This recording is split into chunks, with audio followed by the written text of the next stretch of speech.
Hello, welcome to my channel. Thank you so much for coming today.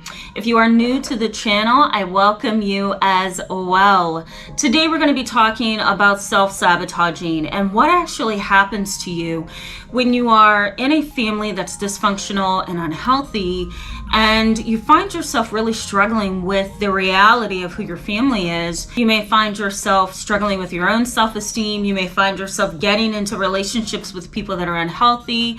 You may also find yourself making decisions that seems to slow down your progress and slow down who you are trying to be or who you really are. So I think in today's video, we're going to focus on that. I'm going to highlight some things that may happen to you that can be characterized as active or passive self-sabotage. But before we jump into that, let me briefly introduce myself for those who are new. My name is Tamara, and I'm an internationally and board certified trauma therapist. I'm also licensed in mental health, and I specialize in treating children, teens, and families, as well as adults who are dealing with trauma. Let's jump in. So self-sabotage, I think, is something that most people can identify with. There are certain things that we do that just, feels like it could possibly be self-sabotage. We make poor decisions. We get into relationships with people or business deals with people that are not healthy.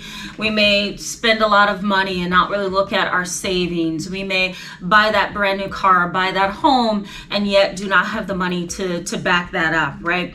We may also make really poor tax decisions and financial decisions that could impact us for the rest of our lives. So, I think we all can relate to self-sabotage in some way.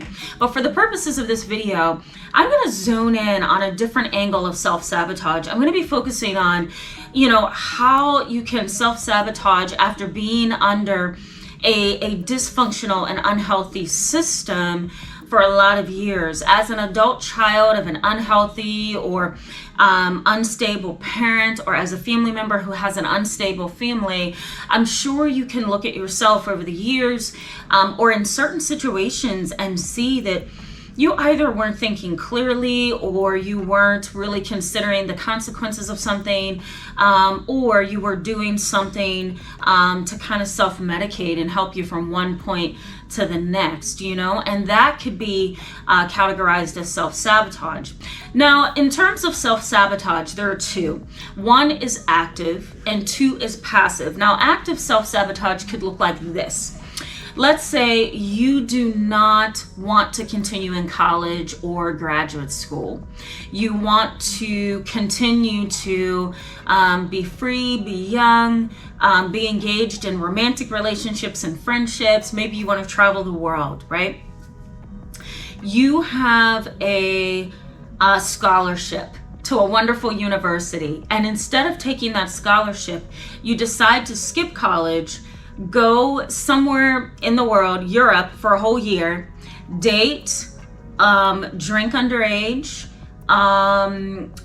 neglect education, neglect financial stability, and you just live it up for an entire year, okay? That is active self-sabotage, because you know good and well that if you make that decision, you're going to miss out on other good decisions, and then you're also going to struggle for the rest of your days and probably the rest of your life because you're a little bit behind where you should be. Instead of going to college with your peers and getting money and becoming financially stable and getting your education, you're living it up for an entire year. That's an example of someone who may be engaging in active self-sabotage. Now, an example that may be a little bit more relatable to the age of my channel, the people who are on my channel, would be, let's say, for example, you decide to jump into a romantic relationship with a married man. You understand that that's not okay, or even a married woman, for that matter, and it's not okay, but you're going to do it anyway because you can't fight the urge to just try something you shouldn't have. That's active self-sabotage. You're completely messing things up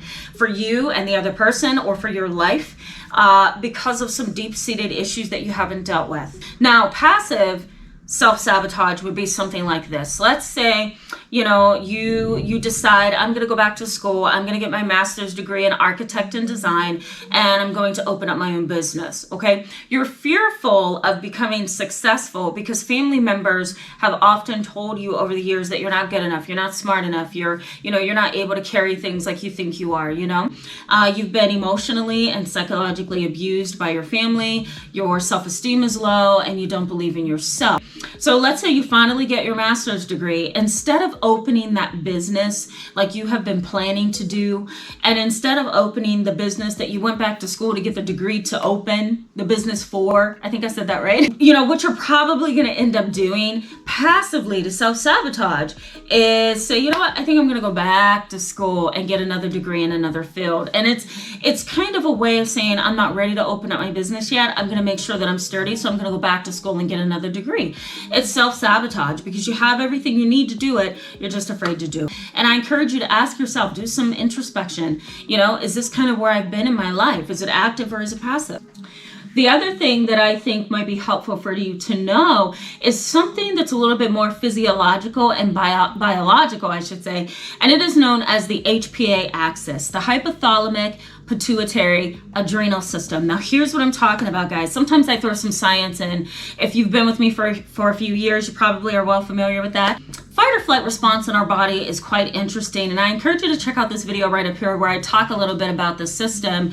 What happens is sometimes the fight or flight system gets turned on by stress, by triggers, when it really should not be turned on, right? We're not in danger. The fight or flight system gets kicked on when we're in danger. We feel we need to fight. We feel we need to run. We feel we need to, protect ourselves and guard ourselves, right? So our fight or flight system gets kicked on. We go into what I call gas pedal mode, and that's the sympathetic nervous system mode. That's your heart rate increases, you start sweating, your thoughts are racing, you can't really focus on things, you're not hungry, you don't have the urge to urinate. All you know is that you are on high alert and you need to protect yourself or you need to fight back. Now, when that system gets kicked on and you are trying to make decisions for yourself, you're most likely going to make a decision in favor of making you feel comfortable. And that can sometimes lead to self-sabotage. Instead of pursuing that business that you have been planning to pursue for many years, you decide to take a turn and go back to school and do something else. You know what I mean? So that could be because you are in fight or flight mode. I'm so sorry about that, guys. Around my office, they're doing like some improvements. So that's probably what you're hearing. I'm sorry about that.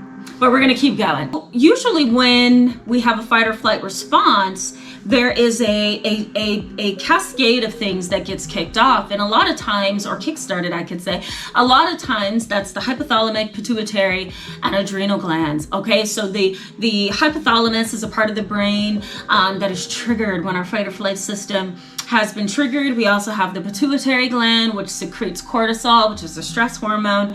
And then we also have the adrenal gland, which also secretes a hormone that has some kind of influence over that fight or flight system. So let's zone in here. Let's talk about the self-sabotaging behaviors. What are you doing? Well, the first thing is known as a self-fulfilling prophecy. So, if you kind of believe that you're going to fail, you're most likely going to fail. And that's because of the self-fulfilling prophecy that we create for ourselves, right?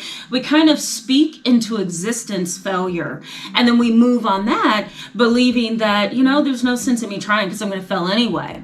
And unfortunately, when you put that into your mind and you allow that to seep into your heart and into your soul, your spirit, then you have a hard time moving against the grains of that, right? Because you've already predicted I'm going to fail. And so there's no sense in you really trying. So in some ways, we can characterize that as passive self-sabotage.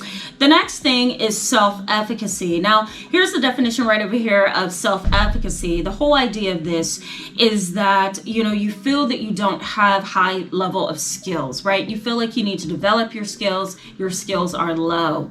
And so you don't really assess yourself in a fair, balanced, objective way. You just say, I'm a failure. I'm not good enough. I can't carry this. How am I ever going to understand that?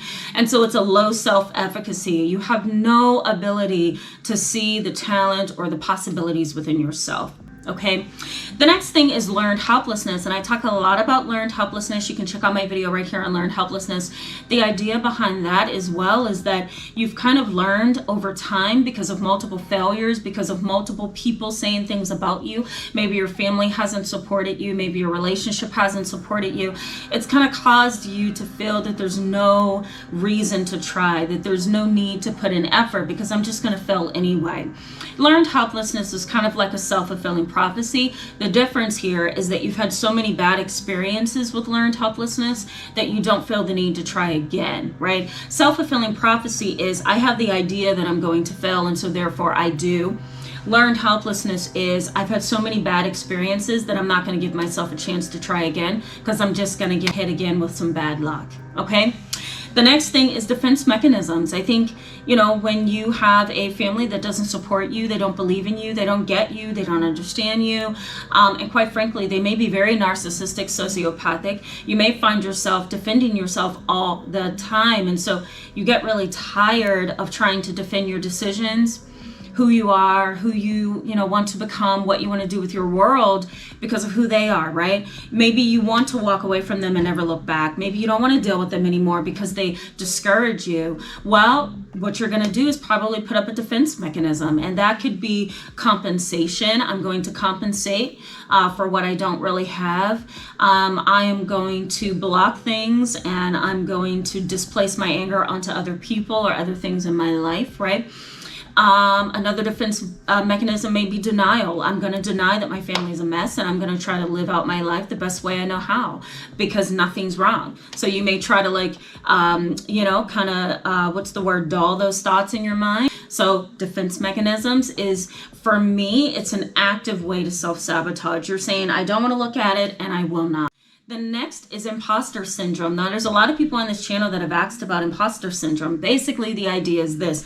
You have the skills, you have the education, and yet you feel like you shouldn't be in that position. I shouldn't be a surgeon because I'm afraid I may hurt somebody, or I may kill them, or I may make the wrong move and create an even bigger problem, okay? So, imposter syndrome is basically talking yourself out of being skillful, and it's a passive way of self-sabotage, okay? The next is negativity and fear of commitment. You may really fear committing to something or somebody, and you may also be rather pessimistic and negative because you've never gotten the encouragement in your family that you should have gotten, right? So why should I have a better mindset if my family is not going to support me, or if they have said things about me, or if I haven't made it to a certain level in my family? And last but not least, I'm going to say getting caught in the small things. So getting caught in triangulation, getting caught in gossip, getting caught in bad affairs, or I should say affairs and bad relationships, because affairs are bad, right? So getting caught in things that are not healthy for you is a passive self-sabotage, right? Getting caught up in substance abuse, getting caught up in just laying around and doing nothing, and beating yourself up in your mind, right? Getting caught up in refusing to stay focused and procrastinating. All of that stuff comes from inside of you, and it also comes from who your family has been in your life over the years. Maybe they didn't pay attention to you. Maybe they didn't encourage you. Maybe they left you behind. Maybe they minimized you. Whatever it is, it's creating all of these different ways that you actively and passively self-sabotage. So if this is something that you have dealt with, let me know in the comment section below. I encourage you to hit that subscribe button and thumbs up button and bell button to stick around with us. I will see you guys in the next video. Bye.